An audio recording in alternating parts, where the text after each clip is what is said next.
Hello students, my name is Anil Chauhan. और कैसे हैं आप सब? आई होप कि आप सभी अच्छे होंगे, स्वस्थ होंगे और सुरक्षित होंगे। तो जैसा कि हम पढ़ रहे थे अपना क्लास 10 साइंस का 12 चैप्टर इलेक्ट्रिसिटी। तो आज की इस वीडियो में बेसिकली जो हम पढ़ने वाले हैं इस चैप्टर का मोस्ट इम्पॉर्टेंट टॉपिक पढ़ने जा रहे हैं, जो कि है ओम्स लॉ।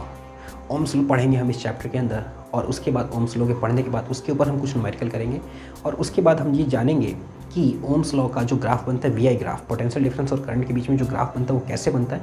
तो ये सारी चीज़ें आज मेनली हम डिस्कस करेंगे। मेन फोकस जो होगा हमारा आज ओम्स लॉ के ऊपर होगा। तो उम्मीद करूँगा आप वीडियो को अंत तक देखेंगे और आपको सारी चीज़ें बहुत अच्छे समझ में आने वाली हैं। तो चलिए स्टार्ट करते हैं। तो हम देखते हैं क्या होता है ओम्स लॉ। ओम्स लॉ क्या होता है कि जैसा कि हम यहाँ पे स्टेटमेंट मैंने लिख रखा है, पढ़ सकते हैं कि potential difference across the end of a conductor is directly proportional to the current flowing through it। मतलब किसी भी कंडक्टर के अंदर से कोई भी करंट पास होता है तो वो करंट क्या होता है, डायरेक्टली प्रोपोर्शनल होता है। वो करंट डायरेक्टली प्रोपोर्शनल होता है किसके? पोटेंशियल डिफरेंस के। ये कौन कहता है? Ohm's law. ओम्स लॉ के अकॉर्डिंग अगर मान लो मैं थोड़ा सा यहाँ पे सर्किट डायग्राम बना के समझाने की कोशिश करूँ तो क्या कहता है कि मान लेते हैं ये एक सर्किट है, ये बैटरी है, ये स्विच है, और यहाँ पे मैंने एक कंडक्टर लगा दिया मान लेते हैं, और यहाँ पे मैंने एक डिवाइस लगा दिया एमीटर माइनस प्लस। अब जैसे ही मैंने स्विच ऑन करा, इस एमीटर के अंदर करंट की कुछ रीडिंग आ रही है, करंट की कुछ रीडिंग आ रही है, और हम देखते हैं यहाँ पे क्या कि यहाँ से एक कुछ पोटेंशियल अप्लाई किया गया। वी वोल्ट की बैटरी है, मान लेते हैं यहाँ पे वी वोल्ट की बैटरी है, इस सर्किट के अंदर करंट जा रहा है और यहाँ पे रीडिंग करंट की आई आ रही है। अब मैं क्या करता हूँ, मैं क्या चेंज देखता हूँ कि जैसे ही मैं यहाँ पे ना बैटरी, पहले मान लेते मैंने 2 वोल्ट ही लगाई तो इसके अंदर रीडिंग कुछ दिखाई दे रही थी।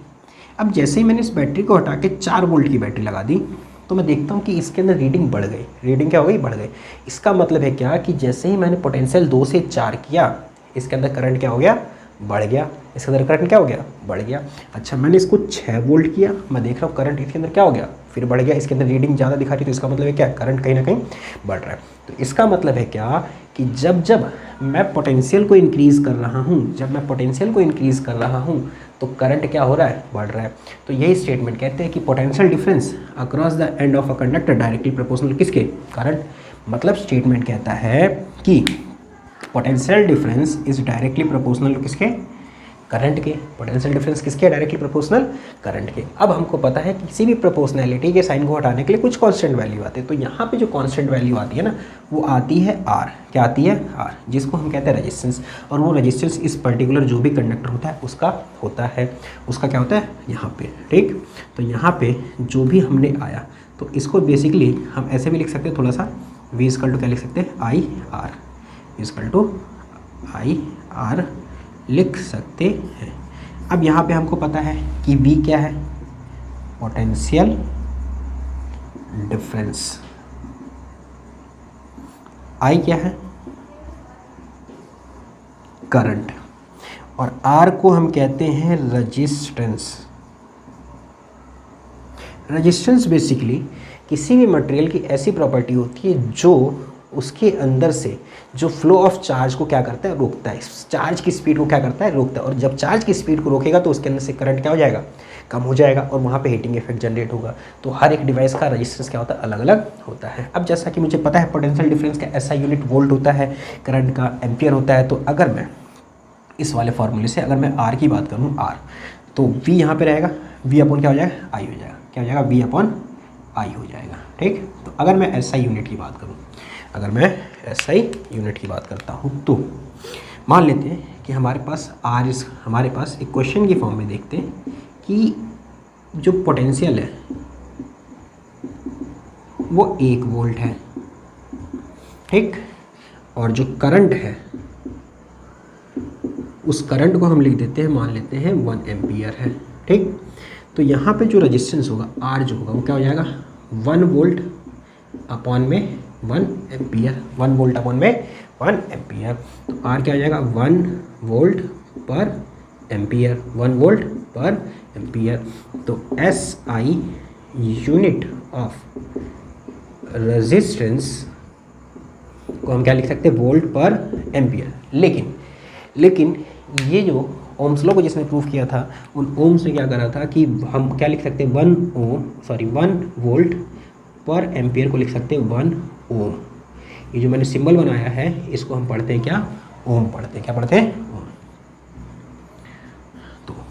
तो रेजिस्टेंस की ऐसा यूनिट क्या होती है, ओम होती है। तो ये तो था क्या, ओम्स लॉ। अच्छा, अब यहाँ पे क्या आता है, ओम्स लॉ का ग्राफ। ओम्स लॉ क्या आता है, ग्राफ आता है। तो आप इसको नोट करिए, फिर मैं ओम्स लॉ का ग्राफ बताता हूँ। तो अब हम बात करते हैं ओम्स लॉ के ग्राफ की, जिसको हम कहते हैं वी आई ग्राफ। वी मतलब पोटेंशियल और आई मतलब करंट। तो जैसा कि अकॉर्डिंग टू ओम्स लॉ हम जानते हैं वी हैव क्या, वी इजकल टू क्या होता है, आई आर होता है, ठीक। तो मैं बात करता हूँ पोटेंशियल की, करंट की और रेजिस्टेंस की। तो जो यहाँ पे क्या होगा कि जब मैंने सर्किट बनाया था तो आपने क्या देखा था कि मैं सिर्फ और सिर्फ क्या चेंज कर रहा था, जो डिवाइस था, जो भी कंडक्टर था, कंडक्टर कौन सा, ये वाला, ये फिक्स था, इसको नहीं चेंज कर रहे थे। मतलब किसी भी डिवाइस का रेजिस्टेंस क्या होता है, फिक्स होता है। बस मैं ये वो पोटेंशियल बदल रहा था तो करंट भी बदल रहा था। तो यहाँ पे मैं बात करता हूँ कि मान लेते हैं ये कॉलम वी का है, जिसको हम वोल्ट कह रहे हैं, वोल्ट में होगा। ये रेजिस्टेंस का है, ये ओम में होगा। और ये करंट की मैं बात करूँ जो एम्पियर में होगा।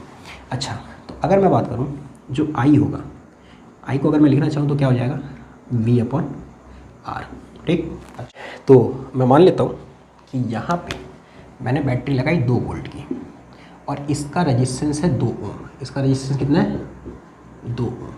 तो 2 वोल्ट की बैटरी, 2 ओम का रेजिस्टेंस, 2 ओम का रेजिस्टेंस। तो अगर मैं V अपॉन आर करूँ मतलब 2/2 कितना हो जाएगा, 1 हो जाएगा। अगर मान लेता हूँ मैं इस 2 वोल्ट को क्या कर देता हूँ, 4 वोल्ट की बैटरी लगा देता हूँ।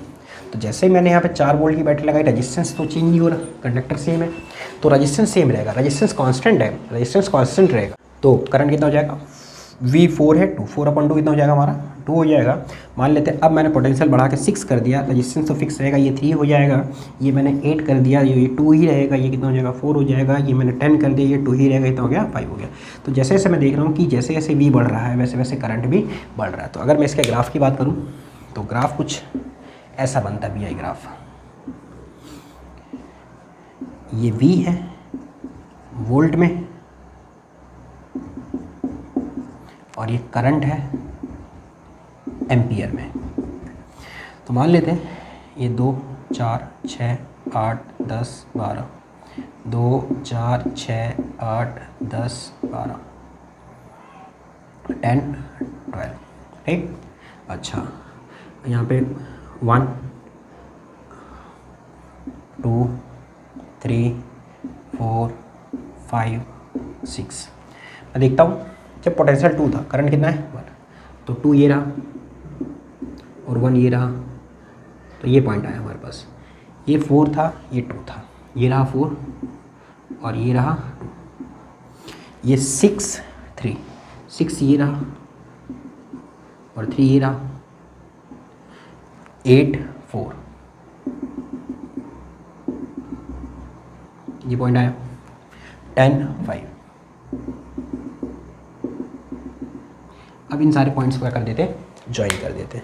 तो जब इन सारे पॉइंट्स को मैं ज्वाइन करूँगा तो आप क्या देखोगे, जो ग्राफ आया वो कैसा आया, लीनियर आया। तो वी आई ग्राफ कैसा आता है हमेशा ओम्स लॉ के अकॉर्डिंग, ये V है और ये I है, वो कैसा आता है, लीनियर ग्राफ आता है। ये तो था हमारा ओम्स लॉ और graph of Ohm's law, VI graph. तो अगर मुझे मान लेते कि जैसा कि हमने रेजिस्टेंस की यूनिट पढ़ी ओम, तो अगर मुझे ओम को डिफाइन करना हो तो मैं कैसे डिफाइन कर सकता हूँ, जैसे हमने पोटेंशियल डिफरेंस को डिफाइन किया था, वोल्ट को डिफाइन किया था, उसी प्रकार से हम इस फार्मूले के अकॉर्डिंग हम क्या करते हैं, ओम को डिफाइन कर सकते हैं। तो इसको नोट करिए, फिर एक बार हम ओम को डिफाइन करते हैं, फिर उसके बाद एक क्वेश्चन करेंगे, ठीक है।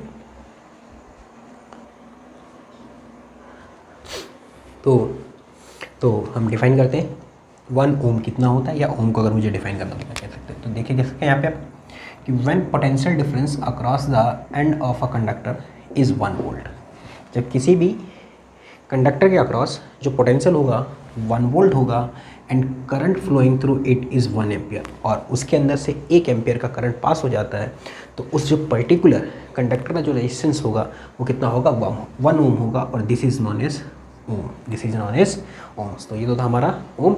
अब यहाँ पे कुछ न्यूमेरिकल है, 2 न्यूमेरिकल मैंने लिख रखे, इसको सॉल्व कर सकते, बहुत ईजी है ओम्स लॉ के बेसिस पे। तो जैसा कि हमने कल लिखा हुआ है current flowing through a circuit, तो फाइंड करना है आपको आई, मतलब करंट फाइंड करना है। तो आप जैसा कि आप यहाँ पे देख सकते हैं कि रेजिस्टेंस 3 ओम है, पोटेंशियल 6 वोल्ट है और आई है। तो हम सॉल्यूशन करें तो according to Ohm's law V is equal to we know that, क्या जानते हैं, V is equal to I R होता है, ठीक। हमको आई फाइंड करना है, V कितना है 6, आई हमको नहीं पता, रेजिस्टेंस कितना है 3 ओम, ये इधर मल्टीप्लाई में इधर आएगा तो क्या हो जाएगा, डिवाइड में हो जाएगा, और ये 6/3 इज इक्वल टू आई हो जाएगा, और इसको अगर मैं डिवाइड करूँगा तो कितना आ जाएगा 2, तो आई इज इक्वल कितना आ जाएगा 2 एम्पियर। तो इसका मतलब है क्या, इस सर्किट के अंदर से जो करंट फ्लो हो रहा है उसकी जो वैल्यू हो कितनी है 2 एम्पियर। वहीं दूसरे साइड में आते हैं तो अब मिलेगा find R if current is I is 5 milliampere. अब ध्यान देना यहाँ पे एम्पियर नहीं है, मिली एम्पियर है, और वोल्ट है जो है पोटेंशियल डिफरेंस वो 3 वोल्ट है, ठीक है, वोल्टेज। अच्छा, तो मैंने लास्ट में पहले बताया था कि अगर मान लो करंट मिली एम्पियर या माइक्रो एम्पियर में दिया तो सबसे पहले क्या करना है, हमको उसको एम्पियर में कन्वर्ट करना है। तो सॉल्यूशन करें तो आई जो है वो 5 मिली एम्पियर है, तो 1 मिली एम्पियर होता है 10⁻³ एम्पियर, ठीक। अच्छा, वी है क्या है, V is equal to I R है, ठीक है। अच्छा, V कितना है 3।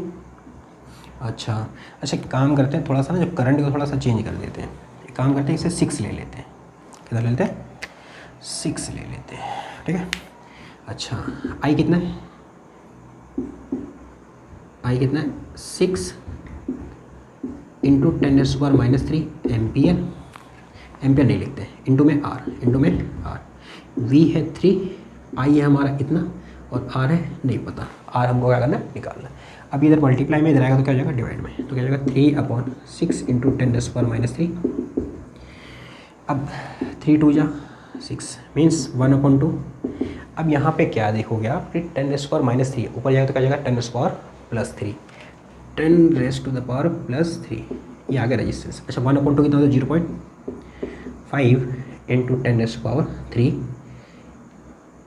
Ohm resistance. या फिर आप इसको और कर सकते हो कि इस पॉइंट को उधर शिफ्ट करो तो इसमें से एक 0 आ जाएगा, तो आप क्या कर सकते हो कि R is equal to 5 into 10⁻² कितना 2 ओम, ये आ गया आपका रेजिस्टेंस। हमने क्या करा, इस पॉइंट को उधर शिफ्ट किया तो इसमें से एक 0 इसमें मल्टीप्लाई होगा, तो यहाँ पे 10⁻² कितने बचेगा 2 ही बचेगा।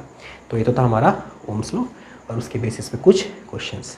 तो आज की वीडियो में इतने, बाकी टॉपिक हम पढ़ेंगे नेक्स्ट क्लास में, और जो नेक्स्ट क्लास में हम जो पढ़ेंगे वो पढ़ेंगे कि ये जो रेजिस्टेंस है ये किन किन फैक्टर पे डिपेंड करता है, तो ये पढ़ेंगे हम नेक्स्ट क्लास में।